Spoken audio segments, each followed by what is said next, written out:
విజయగూడ నాగతల పండుగ ఆడించుంటున్నారు గిరిగిరికి నాగతల పండుగ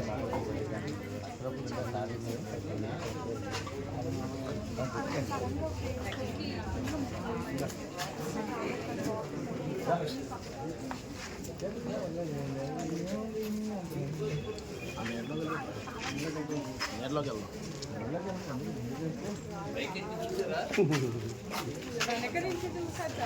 అది భయానకమైంది, చాలా పెద్ద ప్రమాదం. అంటే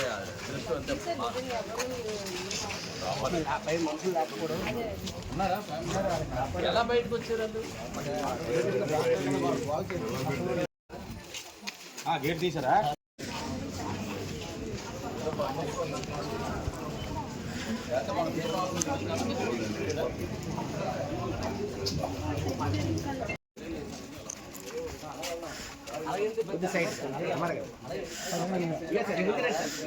ముందు ఒకసారి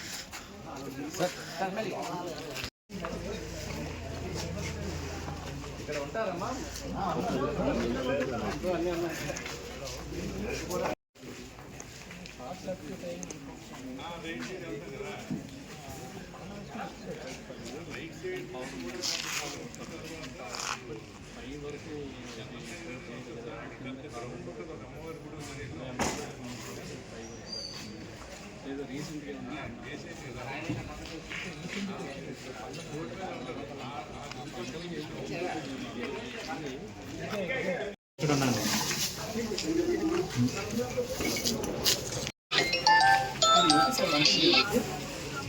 వినయ్ చెప్పండి. ఇక్కడే ఉన్నాను.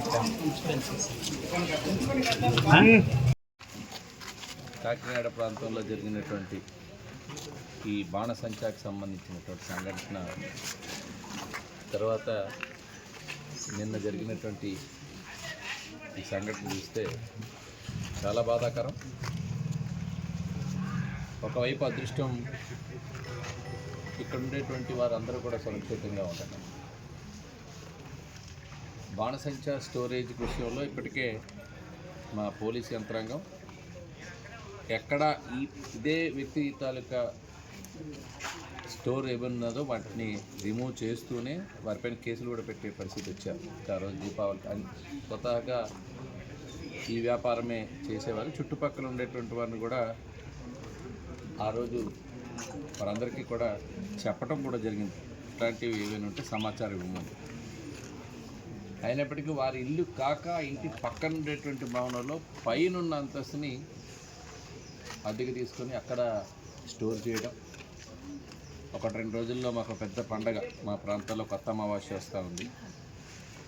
ఆ పండగకు సంబంధించి ఇప్పుడు మ్యారేజ్ సీజన్, సో వాటికి చేసేటువంటి వ్యాపారస్తులకి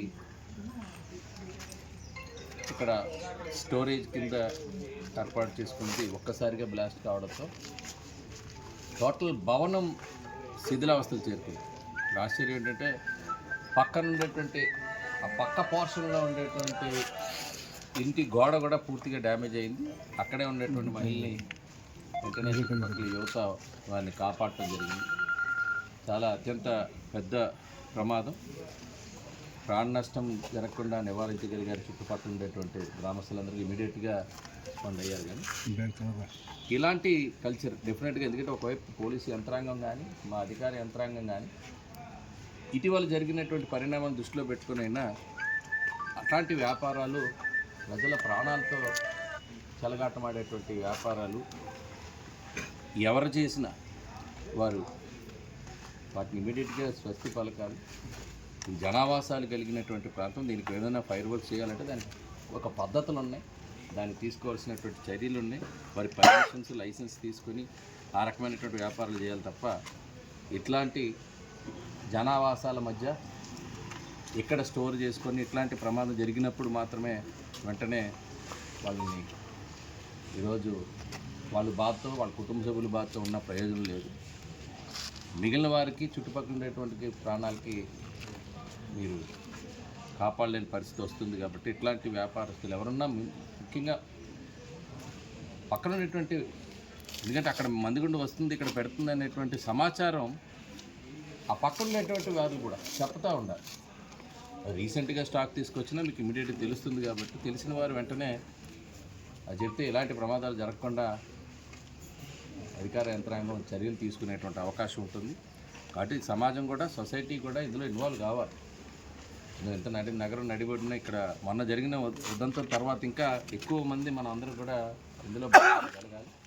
ఏది ఏమైనా ఒకవైపు ఇక్కడ ప్రాణ నష్టం కలగకపోవడం అదృష్టంగా భావిస్తున్నా, ఇది చాలా దురదృష్టకరం. ఒక బిల్డింగ్ అంతా బ్లాస్ట్ అయ్యి ఈ చుట్టుపక్కల ఉన్న వాళ్ళందరూ కూడా చాలా భయాందోళన. నాకు కూడా వెంటనే ఒక వీడియో వచ్చింది, ఎక్కడి నుంచి వచ్చిందని తెలియదు, ఏరియా కూడా వాళ్ళు మెన్షన్ చేసే పరిస్థితి లేరు, అంత భయాందోళనకు గురైనటువంటి పరిస్థితి ఆ టైంలో. సో అలాంటి పెద్ద శబ్దంతో భవనంలో ఉండేటువంటి ప్రాంతం శిథిలం అవడమే కాకుండా ఆ ఫైర్ని కూడా ఇమీడియట్గా ఇక్కడ ఉండేటువంటి స్థానికులు ఆపటం ద్వారా దాన్ని నివారించగలిగారు. రాబోయే కాలంలో ఇంకా ఎక్కువ డెఫినెట్గా ఇంకా ఎక్కువగా అన్ని చోట్ల కూడా ఈ మనీ సెట్ చేస్తాం. ఇలాంటివి జరగకుండా చూడండి, కఠినమైనటువంటి చర్యలు ఉంటాయి ఎట్లాంటి వ్యాపారాలు చేస్తాం. ఇంకా మనను కూడా చూశారు మీరు, ఘటనలో చాలామంది అధికారుల మీద కూడా చర్యలు తీసుకున్న పరిస్థితికి వచ్చారు. కాబట్టి వీళ్ళు కూడా మీరు సొసైటీ కూడా మీరు హెల్ప్ చేయాలి. సొసైటీలో ఉండే వాళ్ళందరూ కూడా మీరు సమాచారం ఇవ్వండి. ఇట్లాంటి స్టోరేజ్ చేసే హజార్డస్ ఇలాంటి ఇవే కాదు, కెమికల్స్ పెట్టుకున్న ప్రజా ఆరోగ్యానికి సంబంధించినటువంటివి ఏవైనా స్టోర్ చేయటం అనేటువంటిది చాలా ప్రమాదకరం. అలాంటివన్నిటి కూడా వ్యాపార నిమిత్తం తీసుకొచ్చి స్టోర్ చేస్తూ ఉంటారు. కానీ ఇలాంటి జరిగినప్పుడు మన అందరికీ వస్తుంది. కాబట్టి సొసైటీలో ఉండేటువంటి పక్కింటి వాళ్ళు కానీ, చుట్టూ ఉండేటువంటి వీధుల్లో ఉండేవాళ్ళు కానీ ఏదైనా అనుమానంగా కలిగితే వెంటనే సమాచారం ఇవ్వాల్సిందిగా మీ ద్వారా కోరుతున్నాను. గతంలో కూడా ఈయనకు ఆ వ్యాపారంలో ఉంది, ఆయన పైన కేసులు పెట్టడం జరిగింది, ఇక్కడ రిమూవ్ చేయడం కూడా జరిగింది. ఆయన ఉండేటువంటి నివాసంలో ఏదైతే స్టోర్ ఉంటే అవన్నీ కూడా క్లియర్ చేయడం జరిగింది. వారు ఆ ప్రాంతంలో పెట్టకుండా వేరే ప్రాంతంలో ఇది షిఫ్ట్ చేసి స్టోర్ చేసినట్టుగా ఇప్పుడు కనబడుతూ ఉంది. కాబట్టి అది ఓన్లీ స్టోర్ చేసినటువంటి ఒక పైప్ అంతస్తులో అద్దెకి తీసుకొని స్టోర్ చేసినట్టుగా ఉంది. ఆ పక్కనే ఆయన నివాసం ఉంటున్నారు. కాబట్టి ఇది వ్యాపార నిమిత్తం వారి స్వార్థం కోసం చేసినటువంటి పని. సో దీన్ని మనము ఆ రకంగా వారికి కూడా వాళ్ళపైన ఇప్పుడు ఆల్రెడీ అరెస్ట్ చేశారు, చర్యలు ఉంటాయి. బట్ సొసైటీ కూడా అది జరగకుండా నివారించాలంటే చుట్టుపక్కల వారు కూడా మన సమాచారం ఇస్తే ఈయన కాబట్టి ఇంకొకరు వ్యాపారం నిమిత్తం వస్తాయి. కాబట్టి అట్లాంటి వ్యాపారాలు, ప్రజల ప్రాణాలతో చెలగాటమాడేటువంటి వ్యాపారాలని అందరం కూడా నిరోధించాలి. సొసైటీ కూడా మీరందరూ కూడా సమాచారం ఇవ్వాలని చెప్పి కోరుతున్నాను.